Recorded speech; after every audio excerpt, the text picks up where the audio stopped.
Hi guys, EBPMAN here with Tablets for Me, and today we're going to do a more in-depth review of my experience with the Note 5. So this is an impression video. After using the phone for a week, I'll tell you what I like, what I didn't like, what's changed, and everything that is applicable to the daily use of the Note 5 for the average consumer. At first glance, the Note 5 in comparison to the Note 4, you'll notice that there's a lot that's the same, but there's some things that have changed. For example, you'll notice that the Note 5 is actually thinner than the Note 4.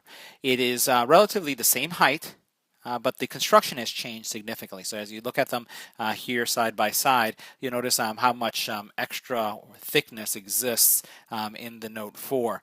From a construction perspective, also a lot has changed because the Note 5 has now a construction that's very similar to the S6. So it has a metal frame going all the way around it, and it does not have a removable battery. And that was something that many people liked with the Note 4. The back is also glass, which was not the case with the Note 4. It was the plastic back that had kind of the leather look to it. So it was like a fake leather look to it. Relatively the same size, the Note 5 is slightly lighter, but not by much. You'll be able to tell once you grab it. One of the things also that has changed, but has actually been improved, is the battery life for the phone. Now, I say improved because the battery for the Note 5 is significantly smaller. Again, this is a 3,000 milliamp hour battery, but my experience is that the battery has been performing much better than the Note 4. And in my tests, as well as what I've read on the internet and seen by other organizations, I can tell you that I used the phone for 11 hours and had 36% of the battery left. And that is, using the phone for phone calls, browsing the internet, getting emails, text messages. I get over 100 text messages a day, and I still had 36% battery at the end of the day. So those of you who are concerned about the smaller capacity in the battery, really don't worry about it, in my opinion, because they've done a great job in optimizing the phone, so it really doesn't need the larger battery. So don't worry about that. The next thing that has also changed is, some of the alignment, but slightly of the buttons. And this all has to do with size. So you'll notice that with the phones side by side, there is a small shift for the power button. Not significant, and you're not going to really feel clumsy when you're trying to find your controls. Really no change on this side. You'll see that the buttons are almost aligned perfectly there. And on the bottom, you'll notice that the headphone jack has now been moved, which is similar to what you see with the S6. So you have a headphone jack now on the bottom, not at the top, and you also notice that your speaker grill is also on the bottom, very similar again to what you see with the S6. Stylus remains in the same place, and we'll talk about the differences in the stylus in a little bit later. And then you have a micro USB charging port. On the top here, there have been some changes, and I'm going to highlight one of them that stands out immediately for many folks. The IR blaster is gone with this Note 5. Matter of fact, it's not just gone with this S5, the Note 5, it's also gone on the S6 Plus. So both phones lose the IR blaster. And it's disappointing because, as I've done my own reviews, I would say a little bit over 56% of the people who have a device from Samsung that has an IR blaster use it. And I've even seen some surveys online where it's even gone beyond that, almost 86%. Why Samsung eliminated the IR blaster, don't know, but if you were someone who used your phone to change channels or to control your electronics, you're not going to be able to because it doesn't have that aspect either. You'll notice at the very top where you had the headphone jack, you now have the SIM slot for your carrier. Now, one other major change is that this phone does not have a micro SD card slot, so you won't be able to expand the memory. So having the phone at the largest capacity you can get is really important, and it only comes in two capacities, so 32 and 64 gig. So this is a 64 gig model that I picked up just to make sure I had enough capacity. So that's something else that you have to think about, or you'll have to change your just storage habits as to what you have on the phone. The other thing that's improved with the phone is the fingerprint recognition. It's much faster than ever before. And what I'll do is just turn on the phone, and I'm going to press for login, and you'll notice how quickly that login took place. Very fast from a fingerprint perspective, faster in my experience than what you have in the current iPhone 6 and 6 Plus. So you'll find better recognition and faster performance from the fingerprint. Now, not much has changed on the UI. As I just move around, you'll notice that it performs just like any other Note phone or Samsung phone. But one of the things that has changed is that the phone has 4 gigabytes of processing memory, which is going to make multitasking when you start opening up multiple applications and just using them much faster than it was before.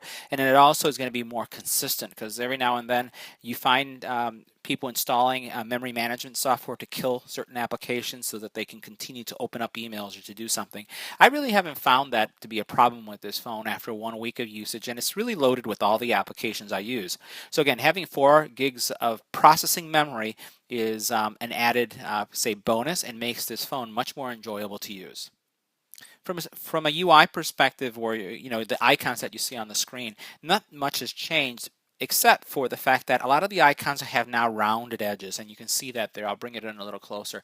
You'll notice that the camera, the gallery, the Play Store icon is still not using that style, but you notice a lot has changed when it comes to the form of those icons. You still can group programs together, as you can see right there. So I have all those programs grouped, and you can have groups in many areas. So you can have groups in your application tray, as well as you can have groups on your main screen, and you have widgets. And also, Samsung has again included the briefing functionality, so that's a Flipboard app that they've included there. So you could use that if that's something that you choose, but many people turn that off.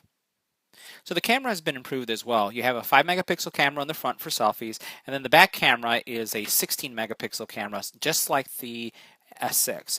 So if you're going from an S6 to the Note 5, what you'll find is that your camera quality is going to be the same. It's pretty much the same experience overall, and the S6 has one of the best cameras on the market. Now, one thing that I'll highlight, and just to give you a sense of the quality of the photos, and we'll zoom into this so you can appreciate this better. So the S6 was great as a camera, very fast for taking pictures, and the Note 5 doesn't stay behind at all. It's incredibly fast, and the quality is really good. So you can see as I zoom into this this picture how nice the detail is with this photo. If you look at this photo right here, and I have one of those special attributes enabled where I have a blurred background with a sharp subject, or in this case the flowers that I'm taking, and you'll notice as we zoom in, really nicely done when it comes to performance, and also all the details that you can get. So great camera, and so if you're looking for something with camera capabilities that's going to be a great shooter, definitely the Note 5 is something to consider. Now, still speaking about the camera, there's a couple features that are new, and there are several features that are still the same from the previous versions. For example, you have a mode area that gives you the ability to take advantage of several settings. You saw some of the photos that I had taken using selective focus, but now you have a feature that's called live broadcast. And live broadcast feature is going to allow you to record but stream at the same time to YouTube, and this is something that's becoming more and more a trend, that it will be something that you'll be able to do. But you have, again, all the same features that you've had before, including the ability to download many more, and this is an area that many individuals or people don't explore and look into. So there are several different camera modes that you can download to improve your camera experience. So one other area that I just wanted to highlight, we'll go back into the modes, is you do have a video collage, which is new, and the video collage is going to allow you to take a collage, but the collage is going to have videos with each one moving or having a different animation. And then the last thing I wanted to highlight is the Pro mode. We'll cover this up a little bit so you can see all the features with the Pro mode. The Pro mode is going to give you the ability to manually adjust all these settings, very similar to when you're dealing with a DSLR. So you can control the ISO settings, the white balance settings, as well as focus, distance. There's a lot of different attributes. So if those of you who are looking to have that level of control with your camera, you'll find that that's definitely here with the Note 5. Now the other thing that is here, and what we'll do is we'll switch this back to auto, that actually is lacking with this phone, and I found that I was pretty surprised to find that it was not there, is, well, there are several filters available, and you'll notice all the filters that are here. One of my biggest gripes with the Note 5 is the fact that there is no grayscale photo. So black and white photos, for whatever odd reason, Samsung included something called, let's see where I see it right here, monogram, and this monogram is kind of like an antique black and white. It's not true black and white. It's kind of like a washed. You see, there's the phone and how it's kind of washed. It has like this gray tint to it, and I don't know why Samsung did that, but there's a lot of folks, at least I know my personal experience, about a third of all the photos I take are black and white, and there is no black and white capability now with the camera. So many people are going to have to choose a different camera app, or after taking the photo, you'll need to adjust your picture, which is, a big miss in my mind for Samsung. There's a lot to be excited about the stylus. There's some physical changes, and also there are some software changes. The most exciting feature for me, and what makes the stylus more usable than ever before, is the ability to be able to write on the screen when the phone is off. Really take a quick note. So all you have to do is you pop out your stylus, and once you pop out your stylus, you can start writing. And what will happen is, as soon as you put the stylus back into the phone, it's going to save that note for you without having to hit the save button. So I find that this is going to make using the stylus with this writing capability with the phone off much more popular. Again, they're the same features that we saw before when it comes to cropping, and also there's one feature that gives you the ability to capture a full screenshot, and even like web pages that have a lot of detail where you can scroll and do a long screenshot. But I don't really see a lot of people using that. This feature, though, I think is a home run. The physical changes to the stylus are also very evident. So here is my Note 4 stylus, and then here is the new stylus for the Note 5. One of the things that it has is this little clicky button here, and this really helps with removing the stylus. I am glad that Samsung did not think to put a spring mechanism inside of the Note 5, because I've had that with laptops and with tablets that have pens, and they tend to go bad, where you push it in and then it kind of snaps in place.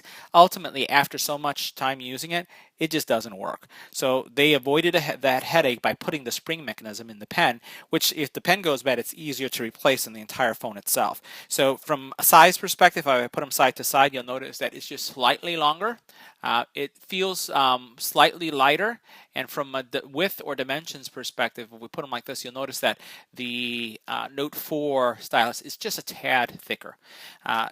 When you place the stylus into the Note, all you do is, once you press down, this little spring mechanism pops out, and again, it's not the stylus itself coming out, but it's the tip of it, or the back of it, comes out, giving you easy access to the stylus.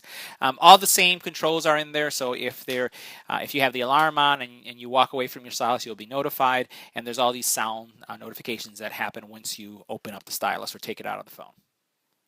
This is another area that's been improved. I really like the air command function that happens. This takes place as soon as you take out your stylus. Now, these are all the features that have existed in the past: the ability to write on the screen, to do a smart selection, to do a copy of something, to write an action memo, and to write a note. And the other thing that's new is that you can actually add application shortcuts. And the application shortcuts, once you choose the application shortcut, you can add any application that's on the screen, Chrome, Facebook, to the air command if it's something that you choose. This is an area of the note, I would say, the note features that I really don't use much. Several weeks into having the note, I use probably the action memo the most, and the note, but the others really don't spend a lot of time with. But again, adding that ability to write with the screen off is a definite plus, and it'll definitely make me use the stylus much more. From a call quality, the call quality experience, depending on the carrier that you're in, I have the ability to get HD voice. It's fantastic. It's at par with what I had with my S6. From a sound quality, nothing has really changed to my ears when it comes to the ability to play music. The location of the speaker being on the bottom isn't really changing my experience much versus having it on the back, but it does work out better when I place my phone down, since the speaker isn't being covered. So call quality, music playback, all those things are as you've experienced with the previous versions of the Note or any other Samsung high-end phone like the S6 or the S6 Edge. So you should be very satisfied with that. Now, we did talk a little bit about battery life, and what I wanted to show you is I have this little monitor going, and this is how I've been gauging my experience with the battery. Just to give you an idea of what so far it's been for me, my phone has been disconnected for 5 hours and 35 minutes, and over 5 hours I've used up 32% of the battery. And this is the breakdown of how it's being used. I haven't really had many calls today, so it's very brief calls, so that's unnormal for me. Not at all. I have many more calls, so that could account to eating up more of the battery. But as you can notice, the uptime to the phone radio, the Wi-Fi connection, the wake time, Bluetooth connection, and then all my app usage, which has taken up most of the battery. And I still have 68% of the battery left, and I have not charged it since. It's giving me kind of my average of what it expects, an average of it's expecting that I would have about 12 hours remaining on this battery charge, and my talk time should be around 13 hours if I choose to speak on the phone that long. So my battery experience with the phone has been really good. It's actually been surprisingly good compared to the phone that I've had in the past. My S6 drains incredibly fast. So this being connected and downloading, getting text messages, and I get tons of text messages and status updates, has been performing really well. From a device storage perspective, I just wanted to show you something that is new for the S6 line, and also now with the Note 5, is the ability to access your Google Drive. And I think this is kind of all along that strategy of not having an expandable storage device, because now you have with Google Photos unlimited photos that you can store for free, so you don't have to keep your photos on your phone. And you can also access your Google Drive from your phone without having to go into a separate app. So what you see here is the File Explorer, which shows my recent files, all the images I have, and broken down by images, video, audio, documents, and my download history. And then on device storage, again, this is my local storage, but here you have Google Drive. Google Drive, if you go into your File Explorer and you log into Google Drive, you have immediate access to your drive, and it's more transparent. It almost makes it feel like it is part of your phone as opposed to something separate. I'll get closer to this so you can see where I'm at so far. So far I've used 15 gig of my total 64 gig. So you can see what my breakdown is, and it could be pretty similar to what all of you have. I have a lot of videos, and music is where I tend to have a lot of my storage being used. But once again, given the access to your drive and all the online services for music, that kind of reduces your dependency. So the million-dollar question is, would I get a Note 5? Would I recommend you purchasing a Note 5 or upgrading to the Note 5 as your next phone? I have to say yes. Even though with some of the drawbacks of not having that IR blaster, not having a removable battery or large capacity battery, especially with the kind of performance I'm getting, I don't miss it. I like the form factor. I like that it's thinner. It fits easier in my hand. It feels more natural in my hand. It performs much faster than my Note 4 with that extra memory that's there. And then again, the stylus now has become much more usable for my personal use, given the ability to write with the screen off. Camera is absolutely fantastic. You're not going to go wrong with the camera, and I'm sure Samsung is going to address the grayscale issue where they eliminated the black and white stuff. They'll get enough feedback from me and others like you, and I'm sure they'll add that really quick with the software update. So I still recommend the phone. I've enjoyed my experience. There's tons of accessories available, and for those of you getting the phone this week, enjoy it. It's a great phone. So this concludes my impression review after 1 week of use of the Samsung Galaxy Note 5. If there's a feature that you're looking for that I did not discuss in the video, please let me know and I'll address it with another video. Most of the features, if not all the features that I highlighted, were the things that have changed and the things that I find that will be the most impactful to you. Once again, don't forget to like, subscribe, and share, and thanks for watching.